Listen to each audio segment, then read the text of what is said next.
FT President Randy Weingarten to talk about the National Academy for AI Instruction. Thank you, Andrew.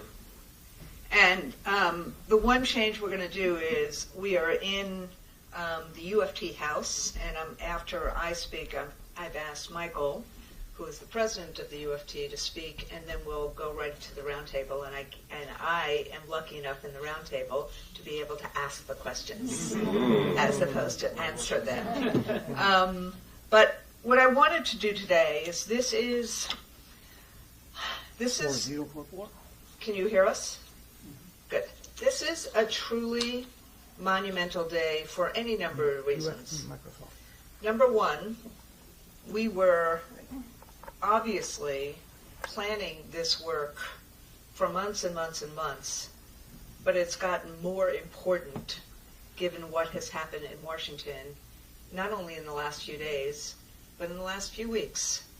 So as the federal government is cutting resources for public schools, as the federal government is redirecting resources from public schools to vouchers and other things, what we are doing here through a national union and its largest local affiliate, we are actually ensuring that kids have and teachers have what they need to deal with the economy of today and tomorrow, and the schools they need and the skills they need of today and tomorrow. That's what we're doing today.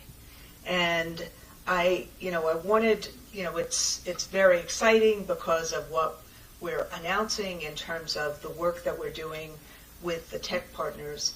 But I just really want to say, teachers are facing huge challenges, which include navigating AI wisely, ethically, and safely. Wisely, ethically, and safely. And when we saw ChatGPT, when we saw it like so many others saw it, I think in November 2022, we knew it would fundamentally change our world.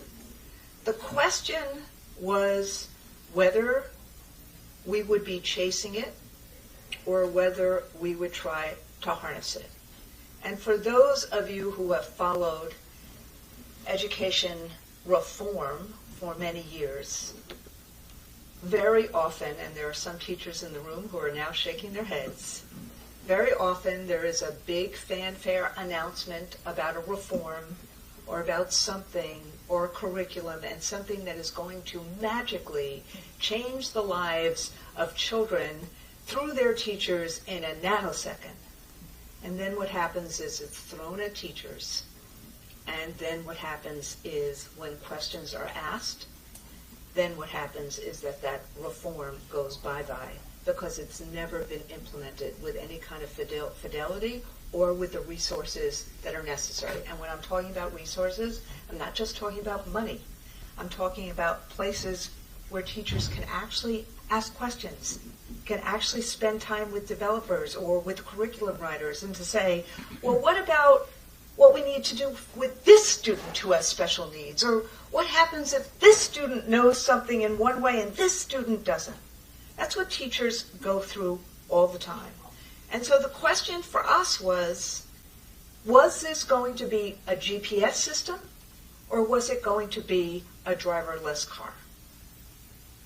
Is the tool going to be one which we as school teachers, as school personnel, as people who are part of a union who were school teachers, like Michael and myself, would it be something that we could use as a tool?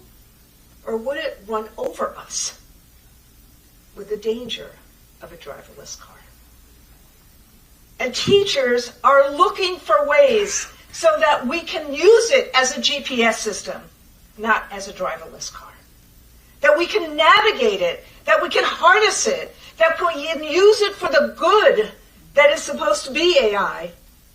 But we can also make sure, particularly without any federal guardrails for this, that we can also make sure that we have the guardrails that we need to protect the safety and the security of kids. That is now becoming our job. And no one else is helping us with that.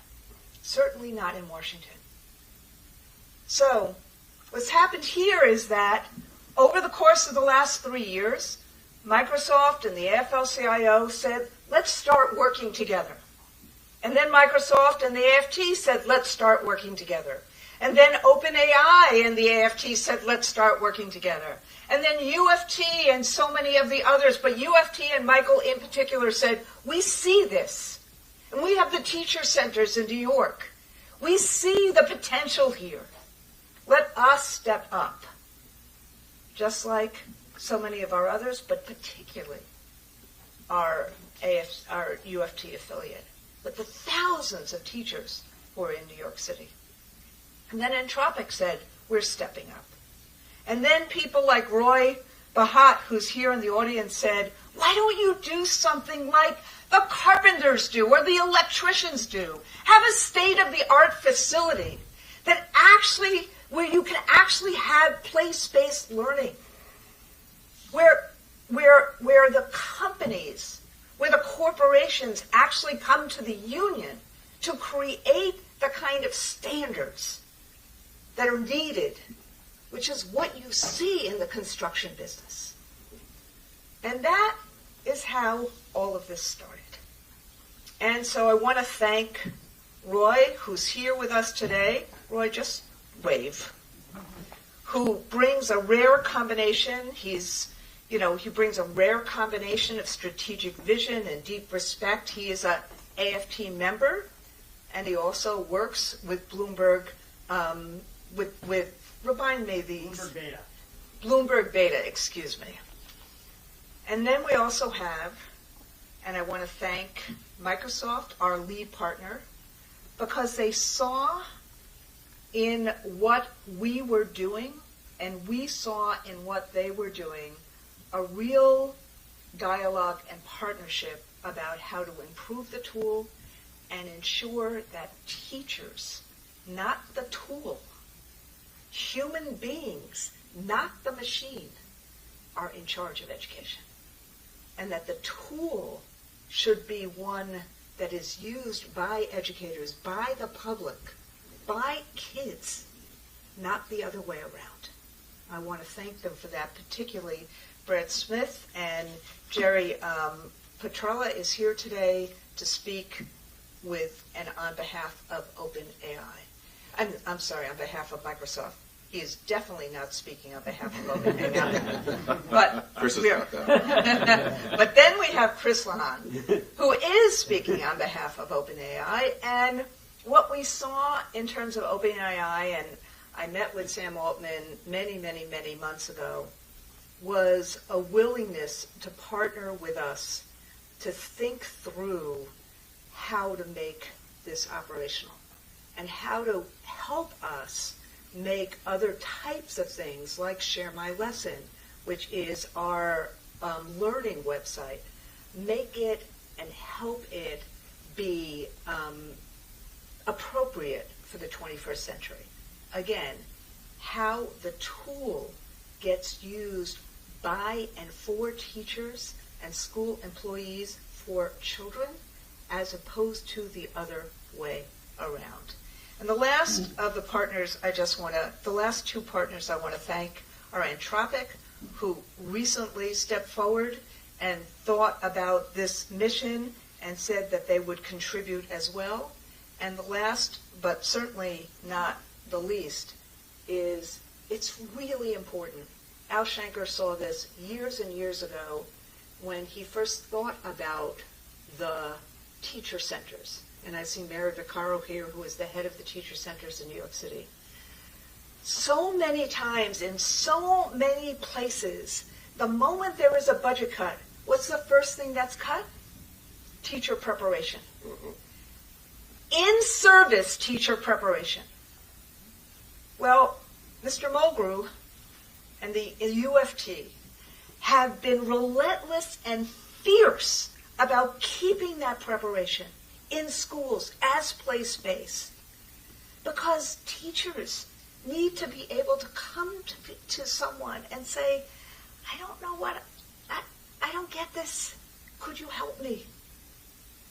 And we need that on an ongoing basis, not just for a minute or two at the beginning of an introduction of a curriculum. And the teacher centers in New York City are the premier teacher centers in the United States of America, I would say in the world. And they are done through our union and by our union, funded to some extent by the state government, not by the federal government anymore, but the state government. This was Al's idea. How do we actually create the collective wisdom of teachers? You need to have the resources.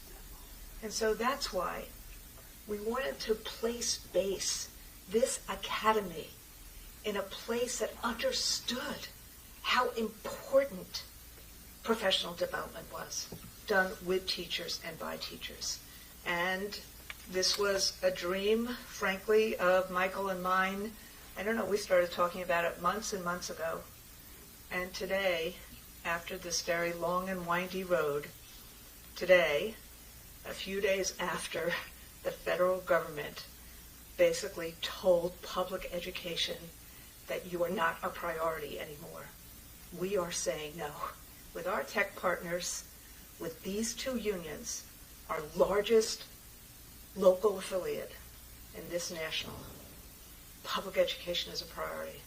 We need to make sure that educators have the resources they need, can have questions answered, and can actually be able to navigate this tool in the way in which we hope it will be the promise is realized, and be able to also ensure that the guardrails are there so that they can keep our kids safe and they can use this tool wisely, safely, and ethically. And with that, I just want to ask Michael to come to the stage, and then we'll do the roundtable.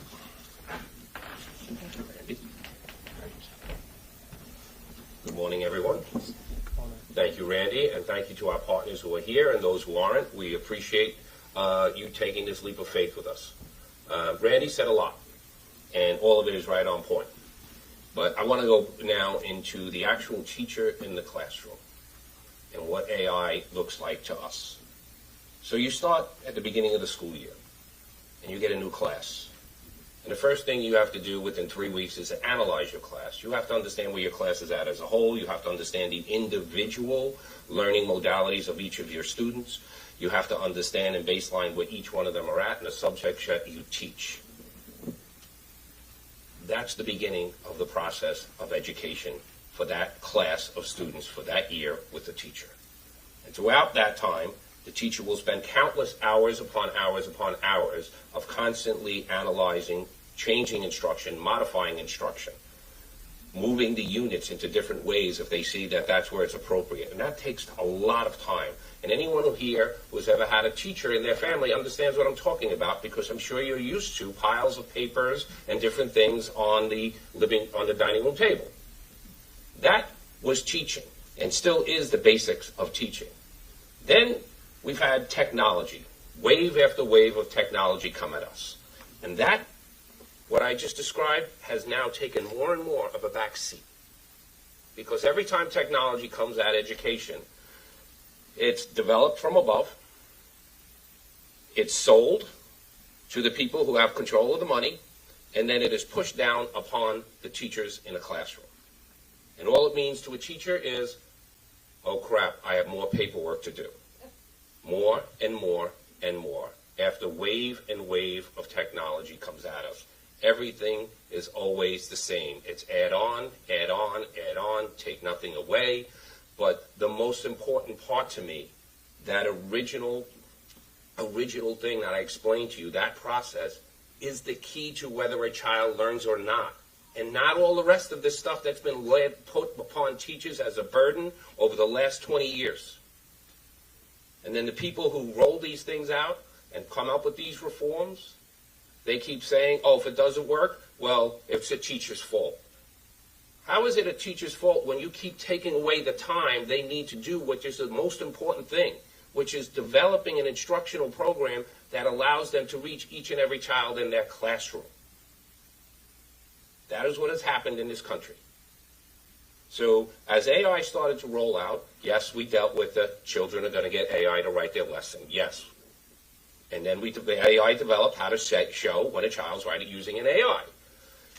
But when teachers started to actually delve into it, they started to try to figure out, how can it help me analyze a student? How can it help me maybe figure out how to change the structure of the units I was about to implement, because it wouldn't work that way because there's a deficit overall in my classroom on some basic knowledge that they would need to understand that unit. So what we're saying here today is we've seen all of the technology. We appreciate our partners, but no offense to anyone, the most important thing in education is what happens inside of that classroom. It is the children. You develop a product. When you develop the product, you go to the people who can buy it. Those are the people up here, right? Well, they're going to make sure the product matches what their needs are. And their needs very seldom are not. They always say, we love the children, but their needs are not what is happening inside of that classroom. And for us, this has always been the problem. Education, the focus of education at all times should be the most important place, which is not here. It's not these folks. It is the classroom. The classroom should always be the focus and the priority. And that is the vision we explained to our partners. And when they said we're willing to take this leap of faith, we said, look, everything's got to be agnostic. This is about helping teachers develop AI in a way that people have not seen before. That shows teachers can load up their entire curriculum before the school year.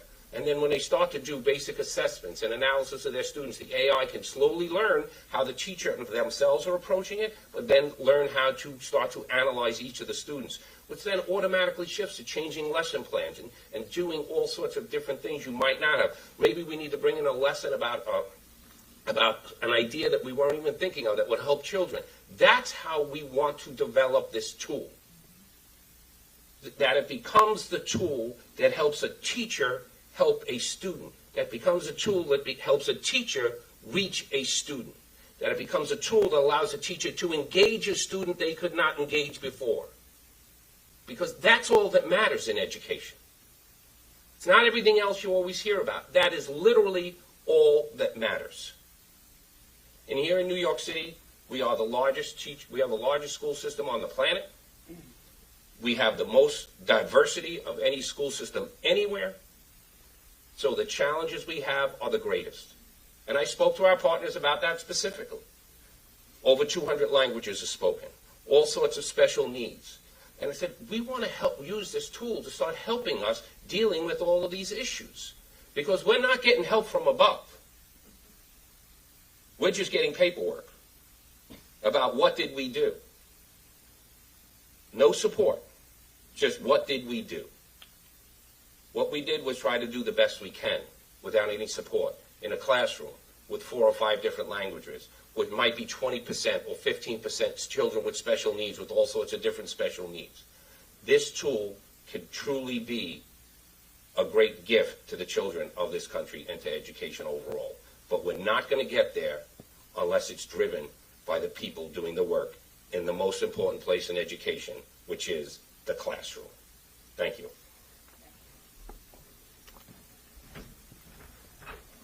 So I'm going to start with I'm going to go to Jerry, then Chris, and then to Michael in terms of so my last question to all of us is going to be, what does success look like? But Jerry, and this is both to you, because this is a real partnership here.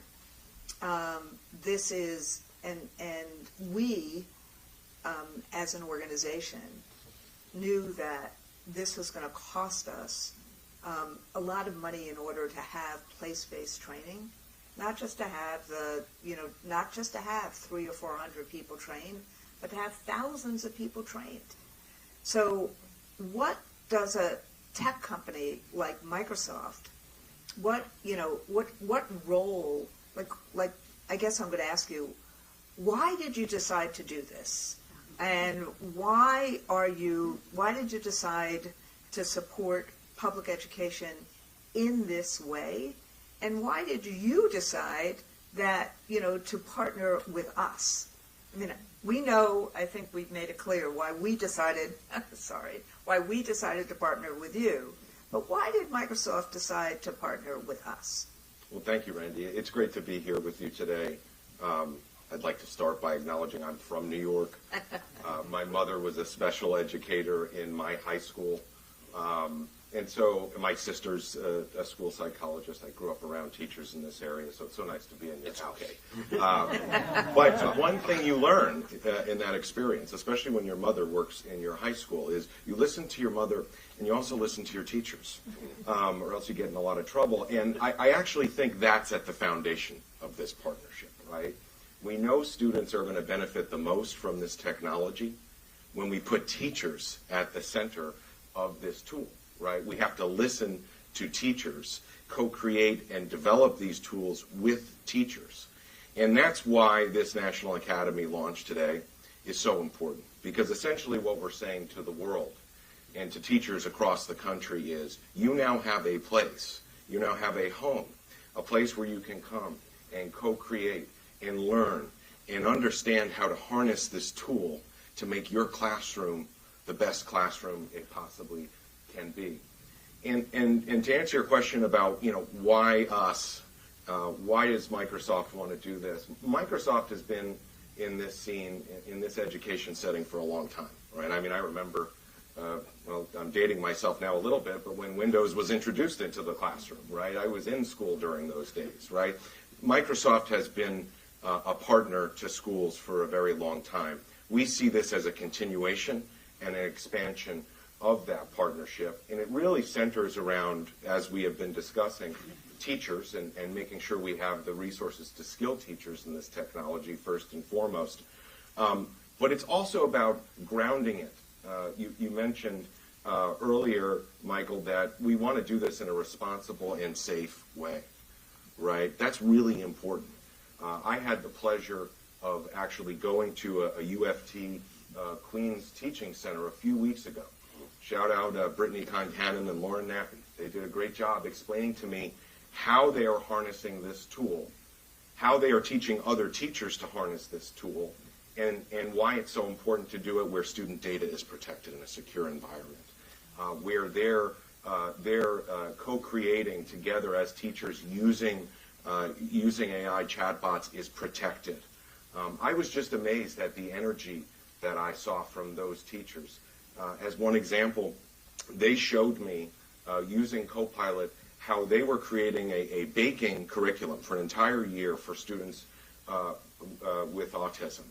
And, multiple prompts, not just one. She said to me, it's not one prompt and done, multiple prompts.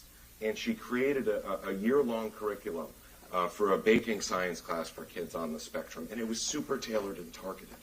And so it's that type of AI skilling that we want to make sure is accessible to all teachers here in New York and across the country.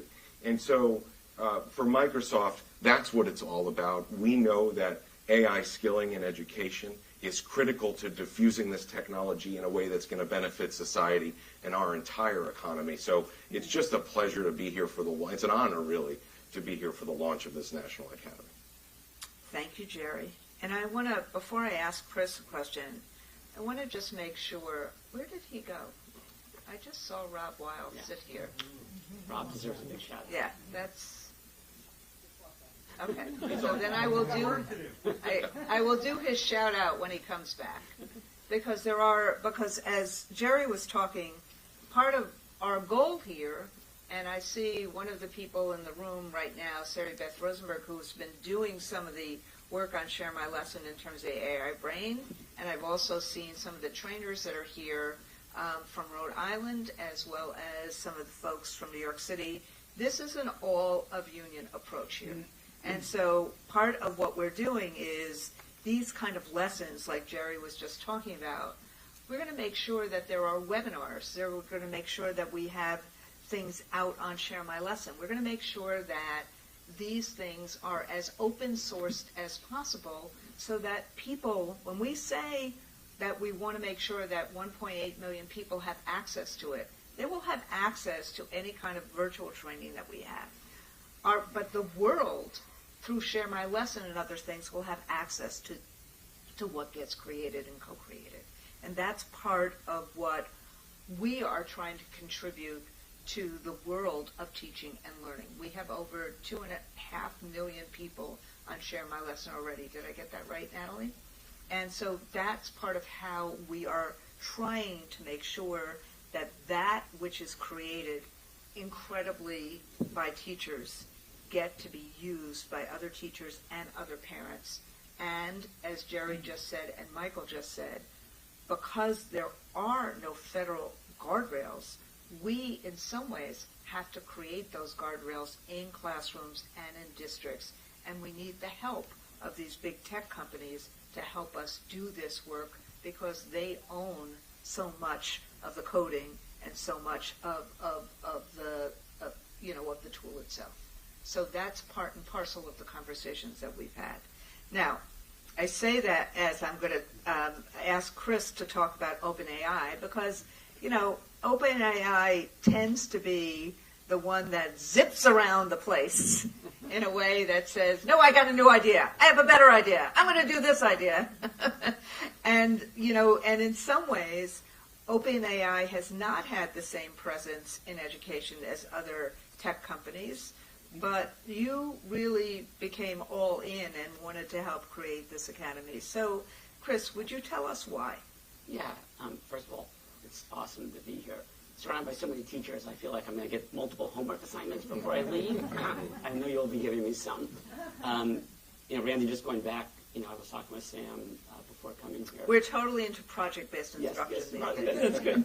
And Sam mentioned, right, that you guys began this conversation, I think, like over a year ago, really thinking about this and your vision for, how we can take these tools and put them in teachers' hands. And then thinking, Michael, we met, I think, about a month ago. Mm-hmm. And, hearing you talk, the same passion that you had here about those students and kids with the different languages, the students with the special needs, going back to your own time in the classroom in Brooklyn, and the passion that you have for that, it just really comes through. And Jerry, awesome to be here with you. I can't imagine your mom is both a teacher and a mom. That's a twofer. So I'm going to come at this, maybe, Randy, a little bit, if I could, from a historical perspective. I did, by the way, Jerry, when my mom substitute taught at my elementary school, I did go home that night and said, "You're my mother, not my teacher." It came in handy when I had to get a late pass.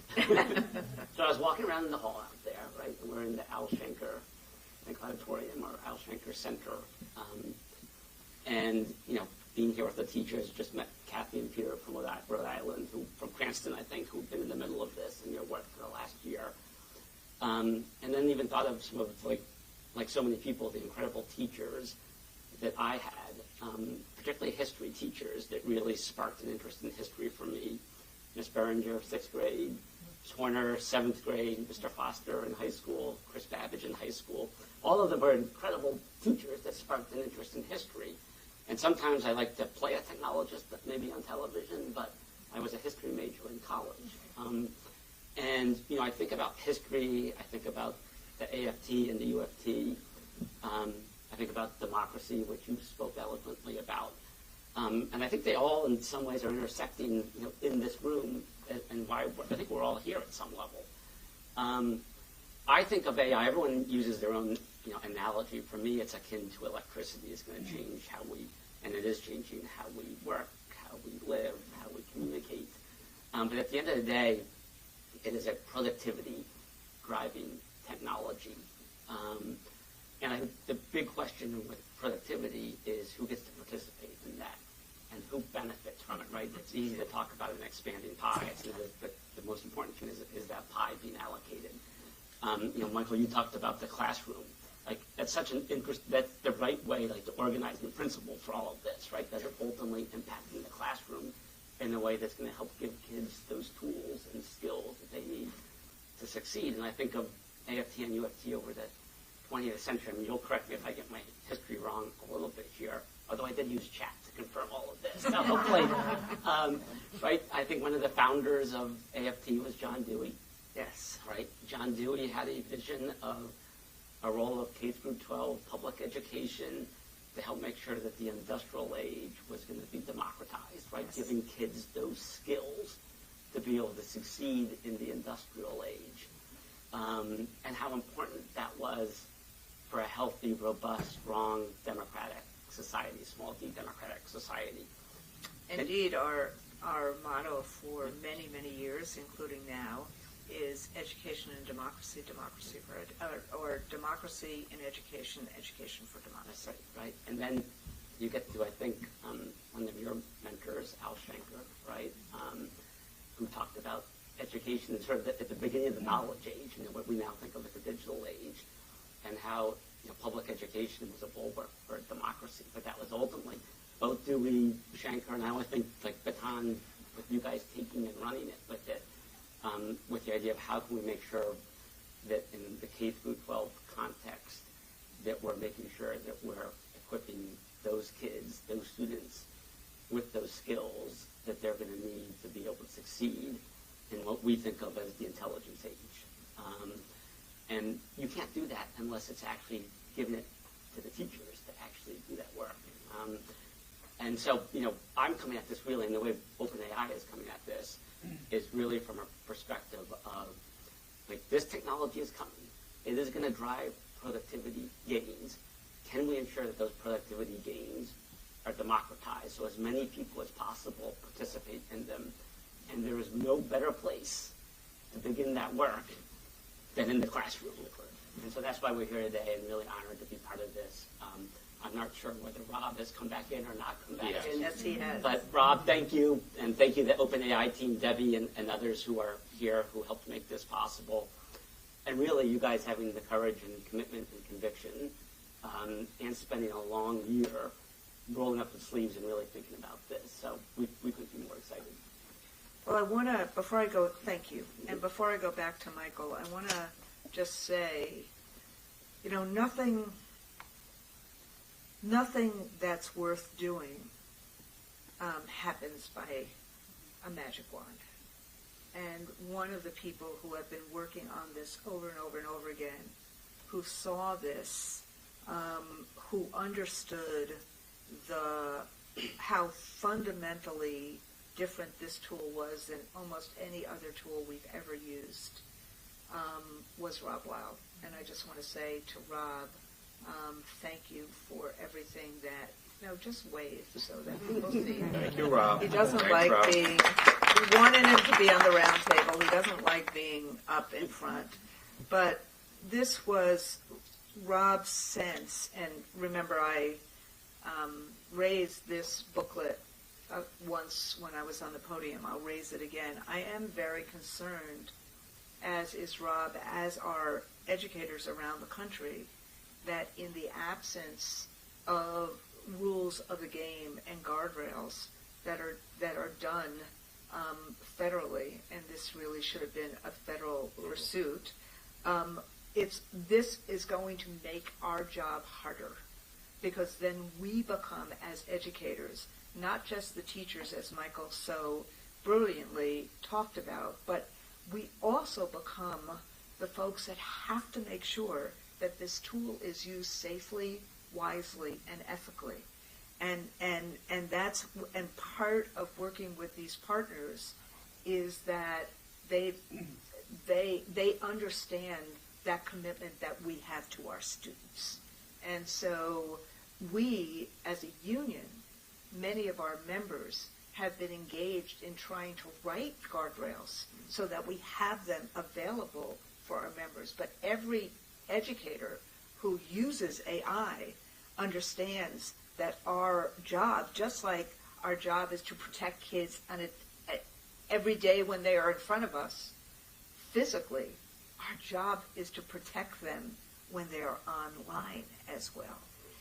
And so I want to ask the question of all of you about what does success look like. But I want to turn to Michael first, because our jobs just got much, much harder in the last few days because of what has happened and factually what has happened in terms of the cutting of Medicaid, the cutting of CHIPS, the cutting of the Affordable Care Act, the cutting of nutrition, the cutting of, the monies that go to help young people go to college. Our jobs have gotten much harder, and the diversion of assets, federal assets, to vouchers. So this, on top of a huge new technology that the federal government doesn't seem to want to engage us with at all. The companies are engaging us, and they are helping us, but the federal government is not. So the question right now is, everything just got much harder in the last few days. So what does success look like to you, Michael? What would you like to say in a year? Not in a Michael year in terms of what your aspiration is, because your aspiration, I know, is different than what success looks like. Right. I know what your aspiration is. I want to know what success looks like to you.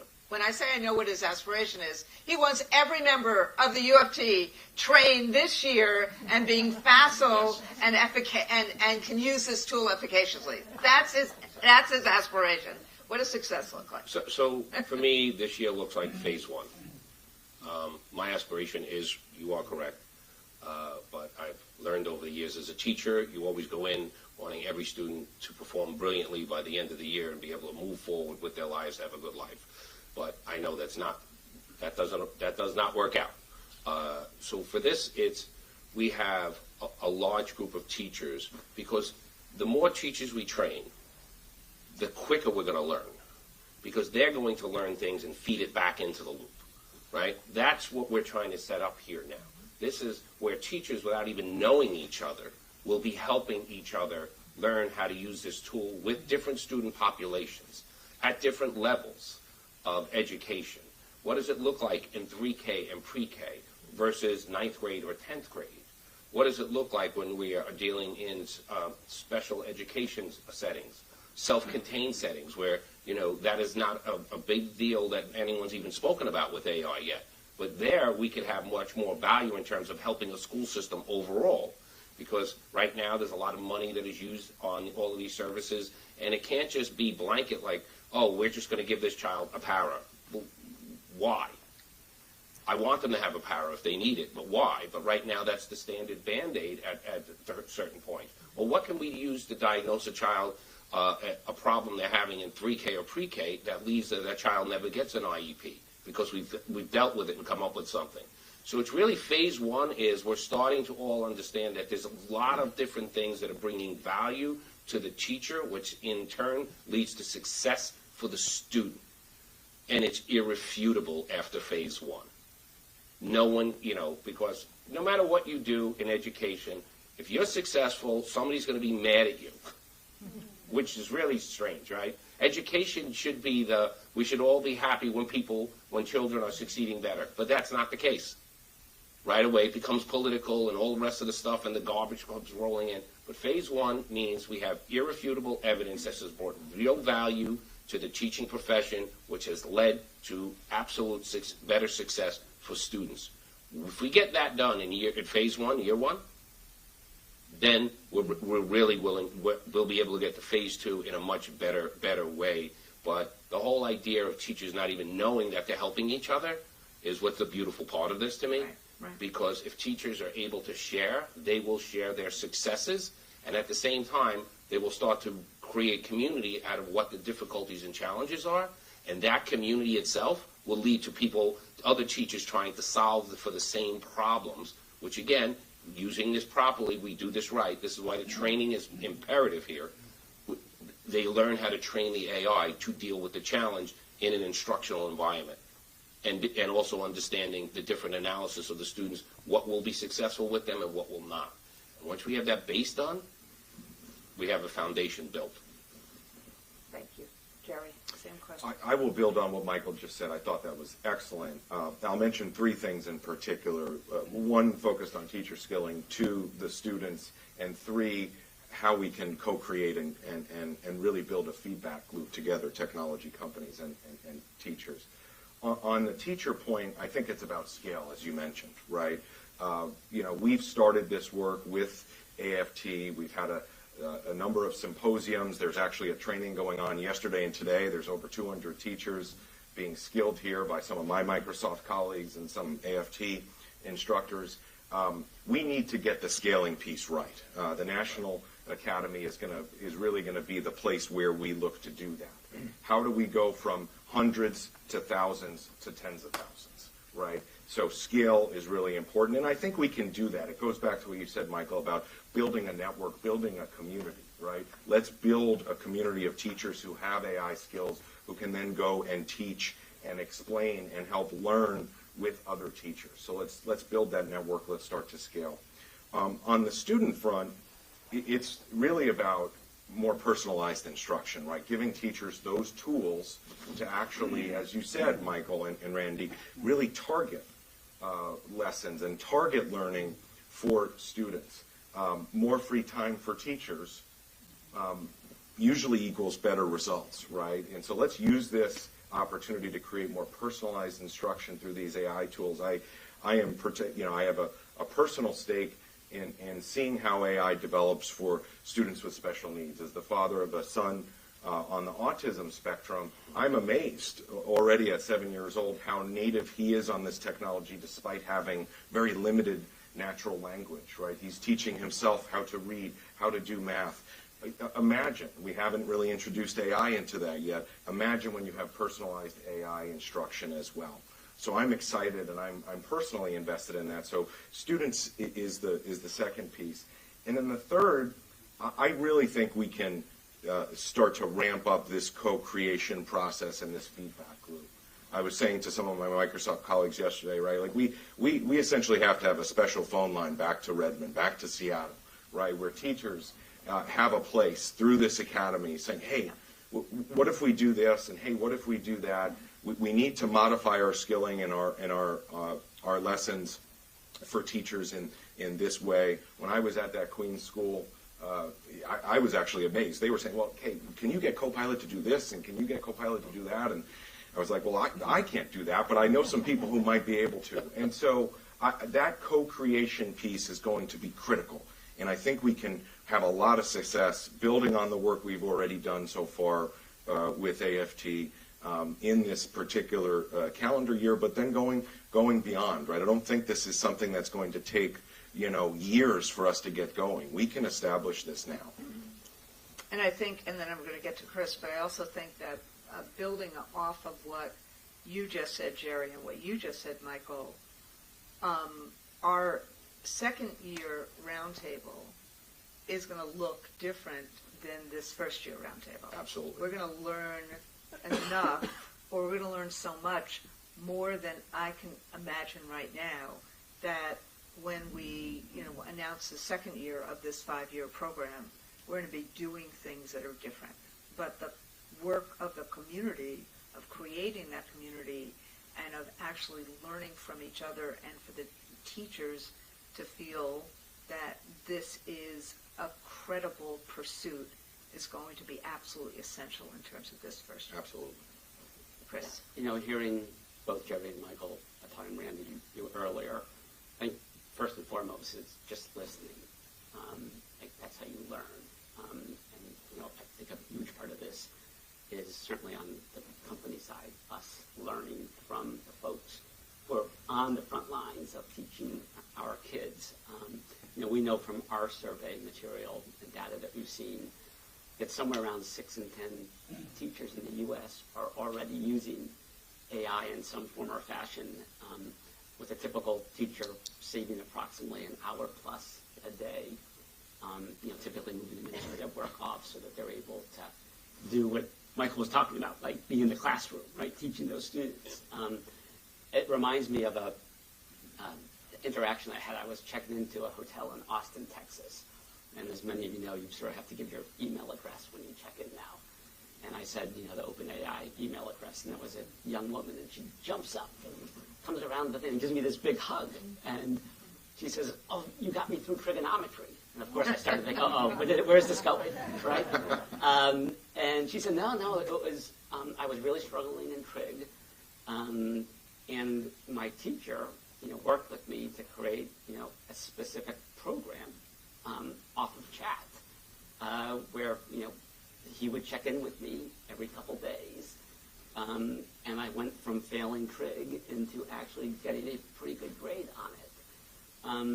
That is one story, and it's an anecdote, but I do think when you get behind some of the statistics, like that's the types of ways that this can really be used. And coming back to my fondness for history lessons, you think of FDR's Laboratory for Democracy, right, which was basically how can we begin to do things that understand how we can make sure the industrialized age is actually working for the benefit for as many people as possible.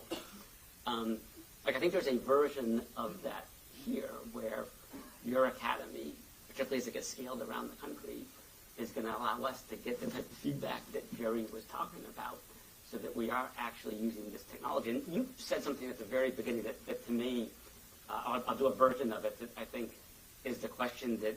You like my GPS? No, this, we hope to be able to answer them, and that this is precisely answering your question, which is, ultimately, are we going to be in a place a year from now where we're beginning to really make significant progress on answering the question I think you posed with the right question, which is, are we using this technology to disrupt for the benefit of teachers and then students, or aren't we?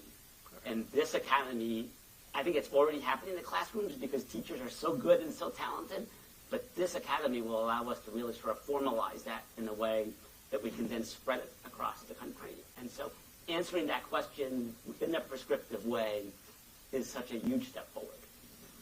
And that raises, I can see I'm starting to run out of time, it raises the question that I want to ask all of you, the question that haunts me a lot, and which is part of the reason why we are doing this.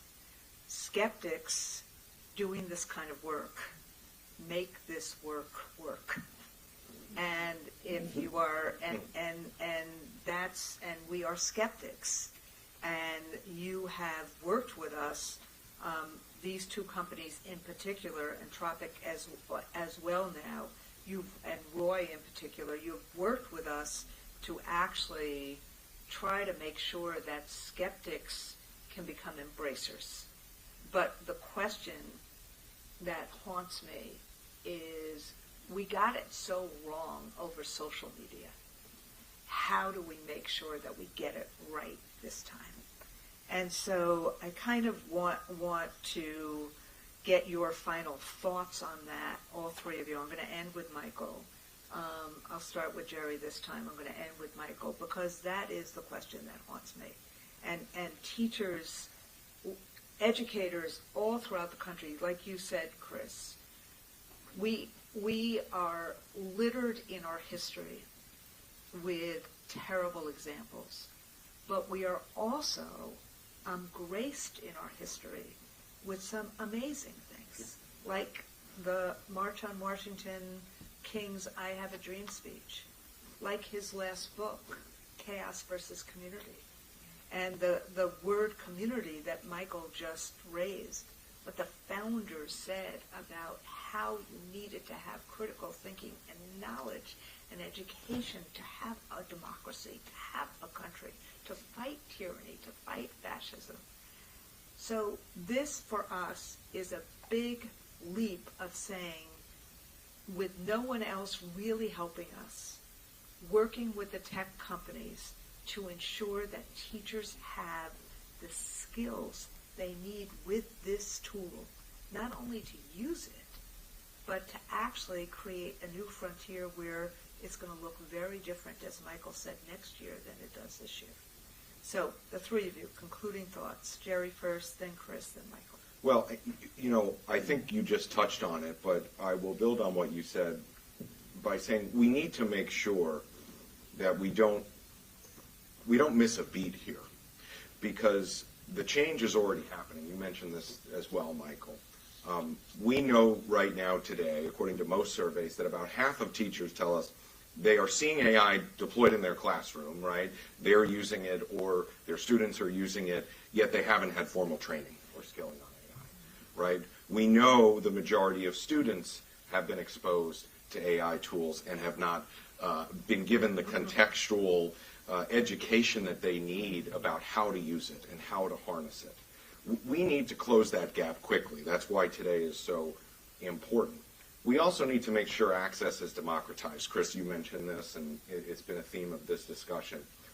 That is the mission of Microsoft, right? Every individual, every organization on the planet can achieve more through our technology tools. And I think we have to do that as an industry, right? You see our two companies and Anthropic represented here in this partnership. It goes beyond that as well. We have a partnership with the AFL-CIO that you mentioned, Randy. We need technology companies, partners like labor unions, hopefully government, to all partner together to say, how do we harness this game-changing tool in a way that it is most productive for America, for our students, for our teachers?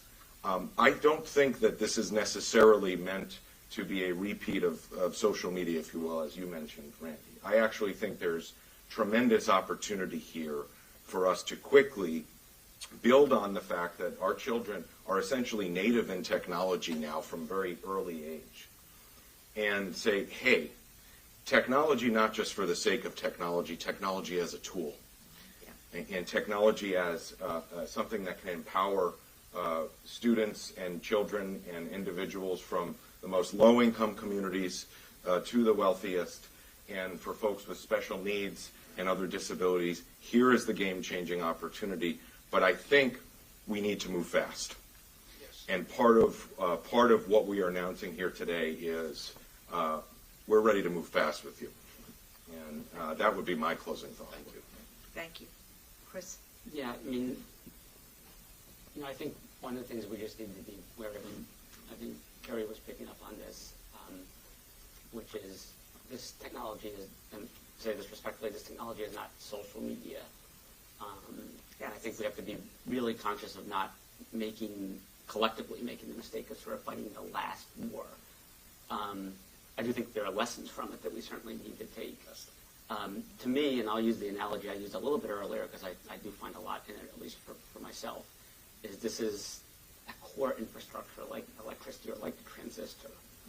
And what is the lesson from electricity? Like, we're sitting here in the city where electricity was basically invented.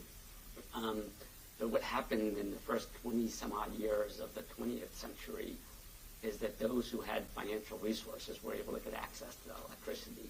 Mm-hmm. Those who didn't, primarily in rural areas, did not. FDR came back in, did the Rural Electrification Authority, and tried to correct that. But you can basically do a through line from that time all the way through to today and see sort of its impact on our society in terms of equality of opportunity. And so I do think we need to start to think about this in a way that is closer to that as our analogy. I think Jerry is 100% right, that we also need to think about this in a time frame that is not going to necessarily play out over a couple hundred years, right? This is going to be a much smaller, more condensed time period. And so to get this right, so that kid in Compton, or that kid in rural Maine, which is where I'm from, has the same access to being able to use this technology to think, to learn, to create, and to produce, is something that we really need to focus on. And there's almost a way to think about this. And I think in some version of what we're doing here with this academy is a version of like pre-distributing that technology at the front end, because I think we're all cognizant of the time frame that we are under. So my closing words would be, we do need to think big, we do need to act big, and we do need to build big for this academy.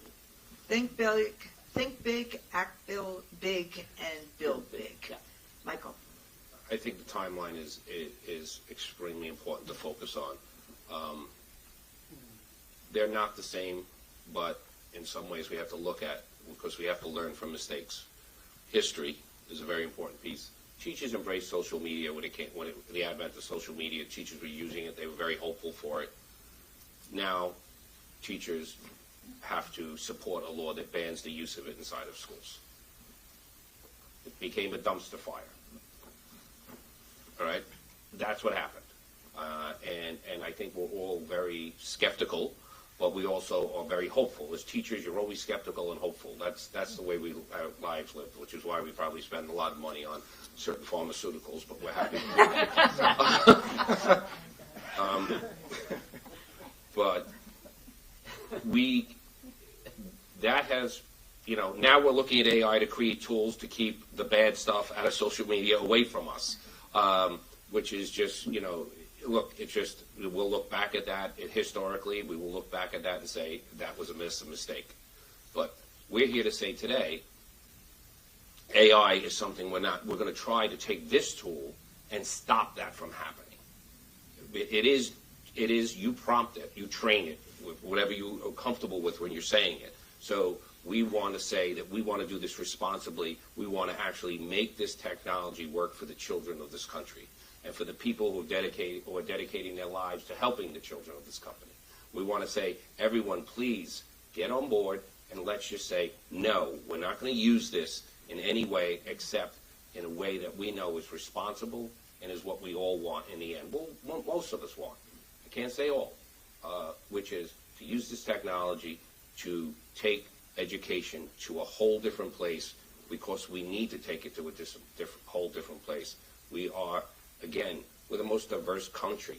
We have to take this to a different place, which is to really make it that tool of hope and that tool of allowing more and more children every day to be more successful in their lives.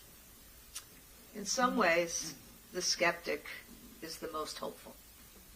In some ways, the skeptic is the ones that ask the right questions so that the next terrain, the next frontier can be successful.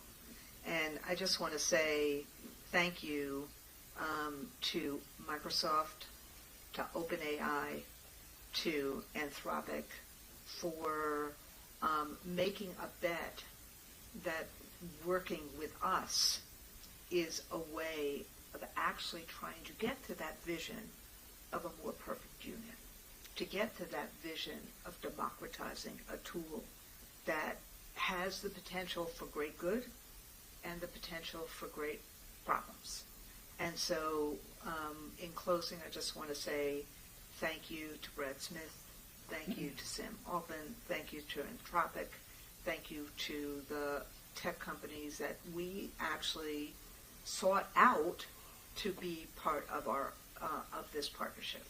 I also want to say thank you to our staff, to Roy Bahat, to Rob in particular, and to the UFT staff and to the UFT president for understanding and seeing that the future is now, and that place-based becomes a really important way for us to make this real.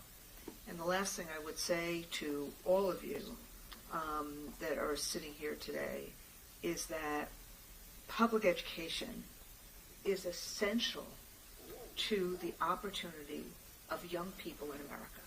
Public education is also essential to ensuring that America is a place of liberty, justice, and opportunity for all. We just celebrated the 249th birthday of our country.